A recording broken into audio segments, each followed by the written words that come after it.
ॐ सहनाववतु सहनौ भुनक्तु सह वीर्यं करवावहै तेजस्विनावधीतमस्तु मा विद्विषावहै। ॐ शान्ति शान्ति शान्तिः।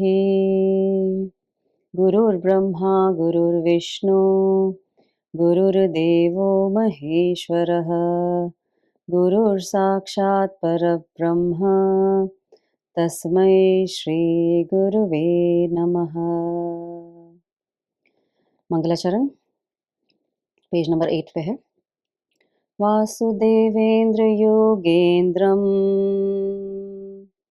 नत्वा ज्ञानप्रदं गुरुं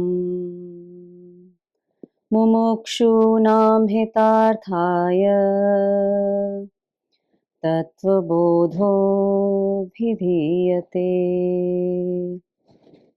thank you everyone for your presence. हमने अभी फिनिश किया था पिछले बार अवस्था त्रय किया था, स्वप्न अवस्था, जागृत अवस्था और सुषुप्ति अवस्था। और हम आज शुरू करेंगे पेज नंबर 61 पे कोशास, द 5 शीट्स, पंचकोशा।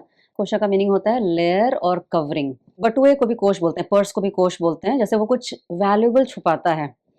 तो लेकिन इसका ये समझने का नहीं है कि आत्मा या सेल्फ उसके अंदर अंदर है, ऐसा नहीं है। कोई छोटी चीज़ नहीं जो उसके अंदर छुपा हुआ है, but because of the identification, हमारा जो अहंकार है, हमारा जो भाव है, वो देह के साथ, प्राणों के साथ जुड़ जाता है, जिसके कारण हम देहाभिमानी हो जाते हैं, वो शरीराभिमानी हो जाते हैं, जिसके कारण हमारा जो सेल्फ है वो सॉर्ट ऑफ छुपा रहता है, इट्स हाइडिंग अंडर। और ये जो कोशास है ना, ये है स्थूल और सूक्ष्म शरीर के ही अंग हैं। तो पहला पढ़ते हैं हम पेज नंबर 61 पे, जो 26वां स्टेटमेंट है ये बुक का। टोटल आई थिंक 60 स्टेटमेंट्स हैं, मैंने पूरा काउंट किया था, तो हम almost half the way through हैं। पंचकोशा के पंचकोशा के अन्नमयः अन्नमयः, आप भी रिपीट करिए, प्राणमयः प्राणमयः मनोमयः मनोमयः विज्ञानमयः विज्ञानमयः आनंदमयश्चेति आनंदमयश्चेति। मय मतलब मॉडिफिकेशन और मेड ऑफ। 5 कोशास हैं जो स्थूल और सूक्ष्म शरीर के अंदर ही आते हैं, बट ये डिफरेंट वे डिफाइन करने का है। पहले तो हमने शरीर को स्थूल शरीर, सूक्ष्म शरीर, कारण शरीर में किया। अभी वही स्थूल, सूक्ष्म और कारण शरीर को अनदर 5 सब डिविजन में किया गया है। See the layers of analysis it has been put forward. क्योंकि हमारा जो जीवन का लक्ष्य होता है, स्थूल और सूक्ष्म शरीर या कारण शरीर में वापस नहीं जाना है या उसमें ड्वेल नहीं करना है, उसके बियॉन्ड जाना है। और ये बोला गया है, हमारे ऋषियों ने बोला है, और उनका ऐसा ऑब्जर्वेशन था कि ये स्थूल शरीर और सूक्ष्म शरीर जैसे पंच महाभूतों से बना हुआ है, ये वापस उसी में विलीन हो जाता है। भले आपके बॉडी को क्रिमेट किया जाए या आपके बॉडी को जला दिया जाए, वो सारे कार्बन एलिमेंट सारे वापस उसी सूक्ष्म शरीर और स्थूल शरीर, वो एलिमेंट जाके एनवायरनमेंट में मिल जाते हैं, जहाँ से आए हैं, जहाँ से आते हैं वहीं वापस ये स्थूल और सूक्ष्म शरीर मिल जाते हैं। तो जैसे मैंने बोला, आइडेंटिफिकेशन हटाना है, इसलिए हम इसको जानना चाहते हैं। तो ये तो सिंपल स्टेटमेंट है कि पंचकोशा के मतलब 5 sheet. What are the 5 sheet? उसमें दिया हुआ है, पहला है अन्नमय कोश, सेकंड है प्राणमय कोश, थर्ड है मनोमय कोश, फिर है विज्ञानमय कोश, फिर है आनंदमय कोश। तो ये 5 शीट है, ये सिंपल स्टेटमेंट दिया हुआ है। अभी हम देखेंगे पेज नंबर 62 पे। अगेन ऑनलाइन ऑडियंस के लिए हम ये बुक फॉलो कर रहे हैं, इसका पेज नंबर 62 पढ़ते हैं हम लोग, आप रिपीट करिएगा। अन्नमय कह अन्नमय कह अन्नरसेनैवं भूत्वा अन्नरसेनैवं भूत्वा अन्नरसेनैवं वृद्धिं प्राप्य अन्नरसेनैवं वृद्धिं प्राप्य अन्नरूपपृथिव्यां यद् विलीयते तदन्मयकोशः स्थूलशरीरं तदन्मयकोशः स्थूल शरीरम। तो पहला सिंपल क्वेश्चन है, अन्नमय कह, अन्नमय क्या है? अन्नमय क्या है? अन्न से तो वर्ड आप समझते हैं सब लोग, फूड। अन्न से जनित हुआ उसको अन्नमय कोश कहते हैं। उसमें पहला स्टेटमेंट यही है, अन्नमय रसे नैव भूत्वा। अन्न के जो रस का जो बना हुआ है, भले आप इडली खाइए, डोसा खाइए, सांभर खाइए, चावल खाइए, रोटी खाइए, उससे नहीं बनता। उसका जो रस होता है ना, उससे हम डाइजेस्ट करते हैं और वो जो एसिमिलेट होता है, वो उसके रस से जो हमारा ये पंचभूत जो हम धरती से लेते हैं, उसी से ये शरीर बना हुआ है, उसको अन्नमय कोश बोलते हैं। और इसमें अन्नमय रस से ये भूतवा मतलब बना हुआ है, ये बीइंग। अन्न रसे नैव वृद्धिम प्राप्य। वृद्धि मतलब होता है, ये आपको याद है स्थूल शरीर का डेफिनेशन था, वर्धते, उसी से वर्ड वृद्धि। वृद्धि मतलब बड़ा होना। प्राप्य, वृद्धि इससे ही प्राप्त होती है, अन्न के रस से जो प्राप्त होके बड़ा होता है, उसी को अन्नमय कोश बोलते हैं। तो सबसे पहले तो ये देखना है कि हमारा शरीर कैसे बनता है। जैसे मैंने बोला था, निमित्त कारण और उपादान कारण। निमित्त कारण होता है इंटेलिजेंस कॉज, उपादान कारण होता है मटीरियल कॉज। मटीरियल कहाँ से आता है? फादर के स्पर्म से और मदर के ओवम से। वो कहाँ से बना है? वो भी बना है अन्न रस से ही। अगर आप आयुर्वेद की पढ़ाई करेंगे तो उसमें ये बोलते हैं, जो वीर्य होता है, जो स्पर्म होता है और मदर का जो एसेंस होता है ओवम का, वो सबसे बोलते हैं ना sophisticated form of modification of food है, और सबसे देर से बनता है, बहुत टाइम लगता है उसको बनने में। It's the highest form of modification of the अन्न रस। इतना वो वैल्यूबल है क्योंकि उससे एक जीव की उत्पत्ति होती है ना? तो इतना वो सोफिस्टिकेटेड है कि दो मिलके एक ज़ाइगोट बनते हैं, फिर माँ जब अन्न लेती है उसके रस से वो ज़ाइगोट जो फीटस है, जो वूम्ब में है, माँ के गर्भ में है, उससे वो बढ़ता है, वर्धते होता है। एक सिंगल सेल से मल्टीपल सेल हो जाता है, with in days different he shape ले लेता है। मुझे तो ये सब बहुत ही ऐसे चमत्कारी लगता है, सोचें तो। कैसे एक जीव की उत्पत्ति होती है। पर्पस ऑफ बॉडी क्या है? जैसे हम जन्म लेते हैं, बढ़ते हैं, अन्न से ही बढ़ते हैं, अन्न से ही आता है, सब कुछ पृथ्वी से ही आता है। पर्पस ऑफ बॉडी कोई बता सकता है क्या है? डिफरेंट एक्सपीरियंसेस को लेना, सुख दुखादि भोगयतनम, to attain self-realization. Yes, very good. Perfect answer. The only purpose of अन्नमय कोश is साधना। आध्यात्मिक साधना के लिए ही हमको शरीर को बलवान, पुष्ट और बलिष्ठ रखना है, क्योंकि बिना शरीर के आप उस जर्नी पे, यात्रा पे आगे नहीं बढ़ सकते हैं। तो ये आध्यात्मिक साधना का एक साधन है। It's a vehicle, that's all the purpose of the body. आप भले सोच रहे हैं कि आप जिम जाके योगा करके आप डिजीज फ्री हो रहे हैं, स्ट्रेस मैनेजमेंट कर रहे हैं, वो सब साइड इफेक्ट है उसका, वो बाय डिफॉल्ट आ ही जाएगा। बट मेन पर शरीर का every moment you have to remember is आध्यात्मिक साधना ओनली। अगर आप कुछ और मन में चल रहा है या शरीर कोई और पर्पस के लिए हो रहा है, जैसे आप कुछ भी कर रहे हैं, भोजन भी पका रहे हैं, उसमें क्या आपकी भावना है? बोलते हैं ना कर्म योगी बनिए, शरीर को कर्म योगी बनाइए, मन को कर्म योगी बनाइए, ये पर्पस है। अभी हमको फिजिकल बॉडी को फिट रखना है, बिकॉज ये बहुत आवश्यक है आध्यात्मिक साधना के लिए। उसके there 3 pillars of good health. First is good nutrition. So क्योंकि ये अन्नमय शरीर अन्न से ही बना है, तो आप क्या भोजन करते हैं, क्या अंदर डालते हैं? देखिए, at least 80 to 90% it is a whole food. It's form by a plant, not made in a plant. Okay, package खोल के कम खा रहे हैं रादर देन अपने हाथ से ज़्यादा वो जनित कर रहे हैं वो अन्न। वो एक बहुत इंपॉर्टेंट है। पोषण देना है शरीर को, जिसमें प्राणास होते हैं, जिसमें फ्रेशनेस होता है। इवन अपना हाथ का बचा हुआ खाना खाना अच्छा है पिछले दिन का, रादर देन बाहर से ऑर्डर करना, ये आप समझ लीजिए। बट मन को वैरायटी चाहिए कई बार, है ना? अपने हाथ का खाते खाते बोर हो जाते हैं, तो उसमें चेंज कर लीजिए कभी, but make sure it is not the major part of your life. अपना भोजन अपने हाथ से ही पकाइए और खिलाइए सबको। दूसरा पिलर ऑफ गुड हेल्थ है निद्रा। Rest is absolutely essential for the body, क्योंकि हमारा बॉडी भी एक साइकिल फॉलो करता है। उसमें केमिकल्स फॉर्म होते हैं, थक जाता है, मसल्स थक जाता है। तो अपने शरीर को इतना भी तपस नहीं कराइए। जैसे कुछ लोग बहुत ज़्यादा, आज मैं 108 सूर्य नमस्कार करिए, लेकिन अगर शरीर ले सकता है तो ही करिए। अपने आप को बहुत ज़्यादा, बोलते हैं ना, मिडल पाथ लेना है। भगवद गीता में दिया हुआ है, टू मच भी बॉडी को टॉर्चर नहीं करना है कि अभी एक संकल्प ले लिया कि 9 दिन तक हवा पानी पे जिएंगे ऐसा भी नहीं करना है, ठीक है? धीरे धीरे अपनी सक्षमता बढ़ाइए। एकदम से बहुत, बोलते हैं ना, मिनी गोल्स रखिए। अगर कुछ तप भी करना है तो मिनी गोल रखिए। पहले अपने आप को असेस करिए कि how much my body can take it, and then go from there. अंधाधुंध किसी योगी को देख के अपने आप को उस दिशा में नहीं कर देना है कि अरे उसने किया तो मुझे, मेरे गुरुजी ने किया तो मुझे भी करना है, ऐसा कुछ नहीं करना है। एक बहुत फेमस आजकल स्टेटमेंट फ्लोट हो रहा है ना कि जो 3 टाइम खाता है वो रोगी, 2 टाइम खाता है भोगी, जो 1 टाइम खाता है योगी। इसको अपने ऊपर लागू नहीं करिए। जब योगी बनिए तो अपने आप हो जाएगा ये। Go with the natural flow of the demands of the body. अब आप किसी ने सुन लिया कि संत महात्मा 5 घंटे सोते हैं, 4 घंटे सोते हैं, आप अपने ऊपर एक्सपेरिमेंट नहीं करिए। वो नेचुरल हो जाएगा। जैसे-जैसे आपके अंदर आध्यात्मिक शक्ति बढ़ेगी ना, वो नेचुरली आएगा। उसमें बॉडी के साथ ज़ोर-ज़बरदस्ती नहीं करनी इतनी ज़्यादा, फिर बीमार पड़ जाएगा शरीर।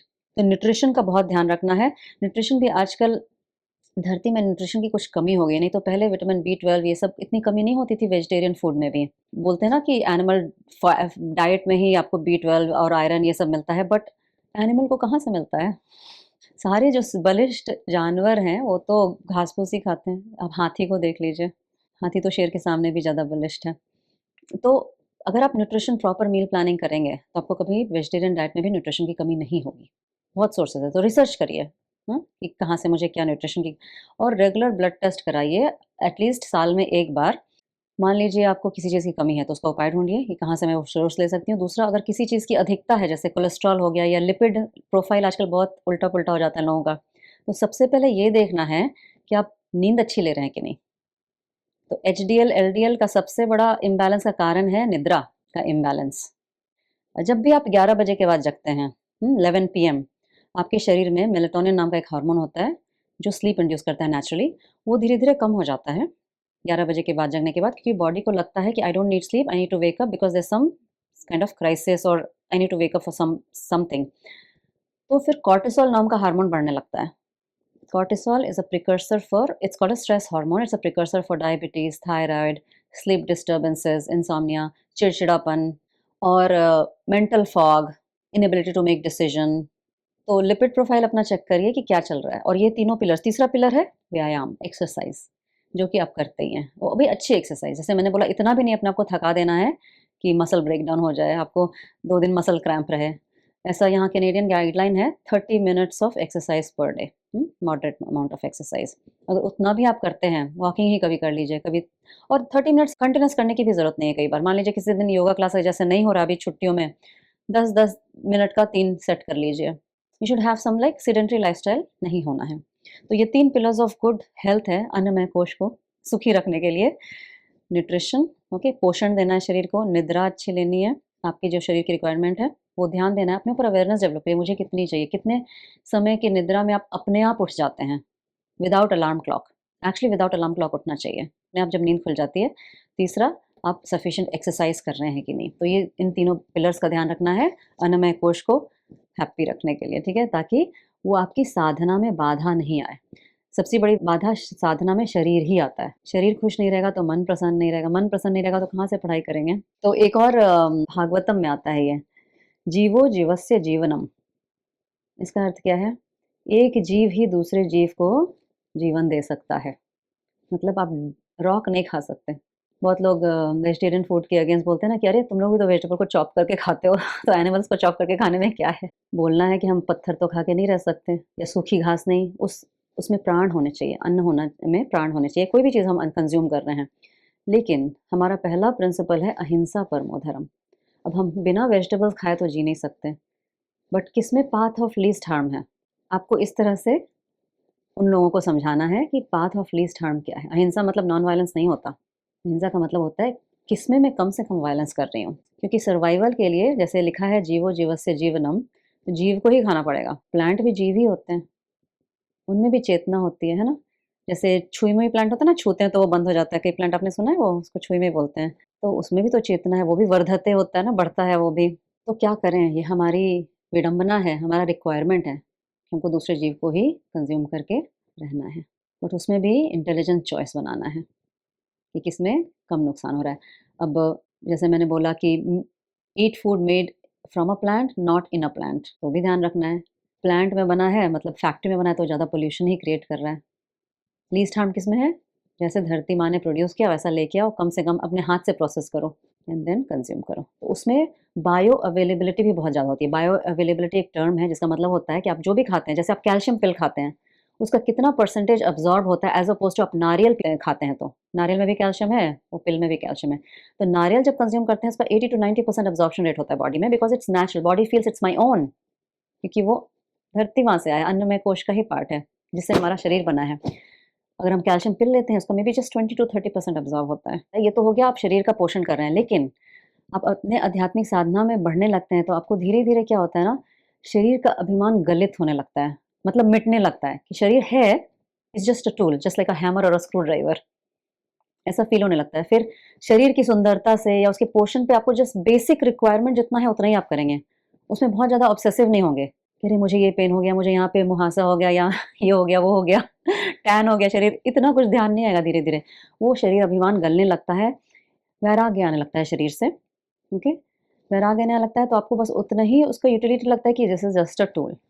तो कभी कभी इतना वैराग्य आ जाता है संत महात्मा लोगों को कि अपने शरीर से ही घृणा होने लगती है कि क्या है ये, हर छेद से मल ही निकल रहा है क्या है, ऐसा भी फील होने लगता है कई बार।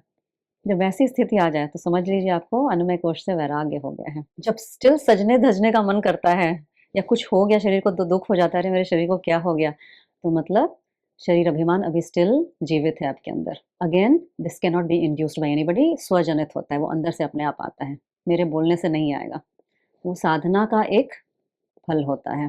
तो शरीर नश्वर है, हर छिद्र से मल निकलता रहता है, गंदगी आती रहती है, 2 दिन नहीं नहाए तो तो शरीर का वास्तविक उद्देश्य समझिए, और जब ये धीरे धीरे स्पष्ट हो जाता है शरीर तो सिर्फ साधना के लिए है, तो फिर अन्नमय कोश से हम ऊपर चले जाते हैं। अभी हम आते हैं प्राणमय कोश पे। प्राणमय कह, पेज 63, प्राणमय कह, प्राणाघ्या, प्राणाघ्या, पंचवायवः, पंचवायवः, वागादि इंद्रिय पंचकम, वागादि इंद्रिय पंचकम, प्राणमय कोशः, प्राणमय कोशः, प्राणमय कह, प्राणमय क्या है, प्राणाघ्या पंचवायः का मीनिंग दिया हुआ है नेक्स्ट पेज पे।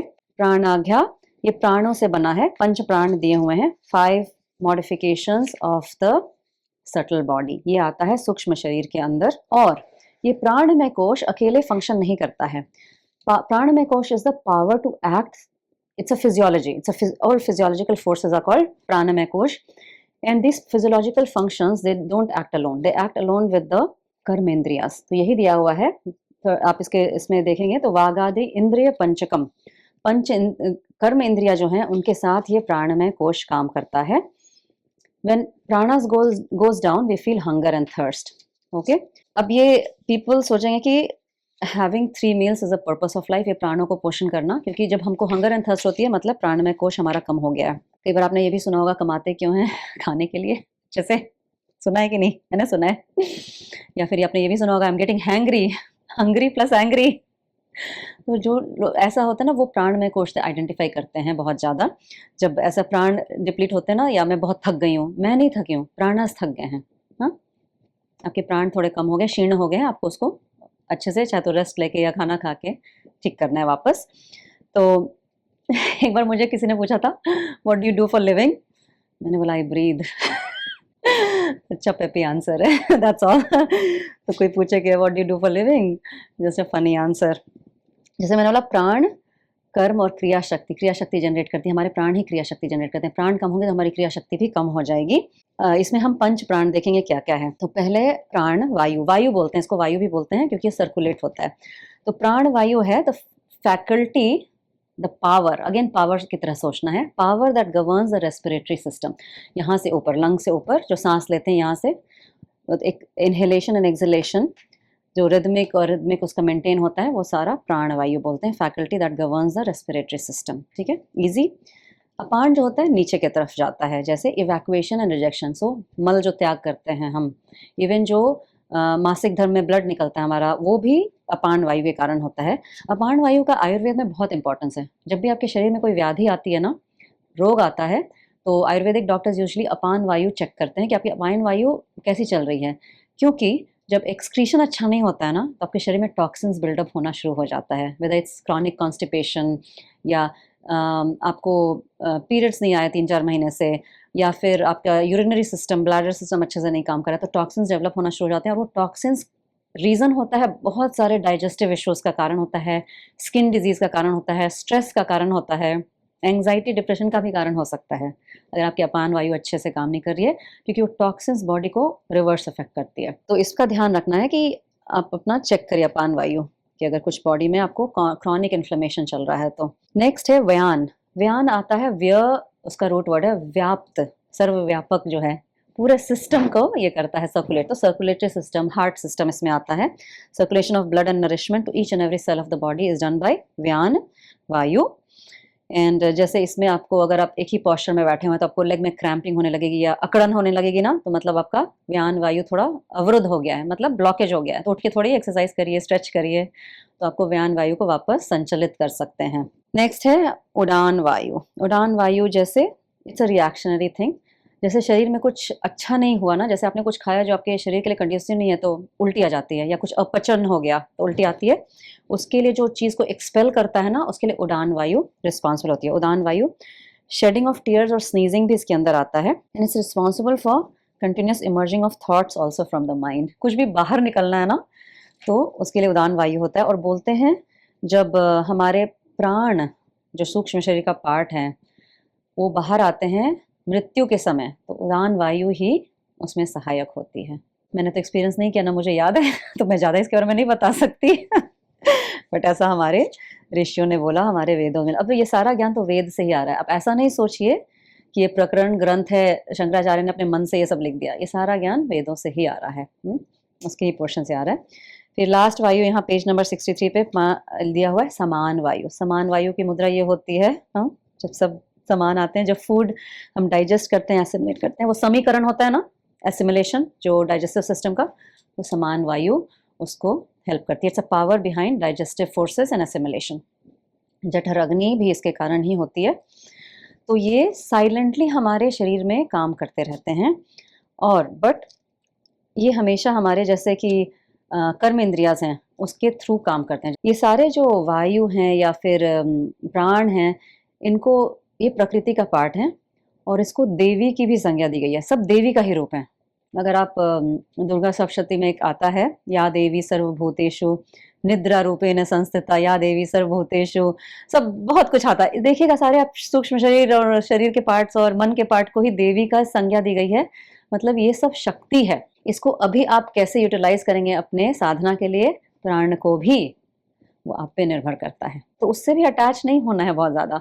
जैसे कभी डाइजेस्टिव सिस्टम अच्छा नहीं चल रहा है तो दुखी होकर बैठ गए, कॉन्स्टिपेशन बहुत हो रहा है दुखी हो गए, उसका उपाय सीख करिए कि क्या गड़बड़ चल रहा है। Go to the root cause.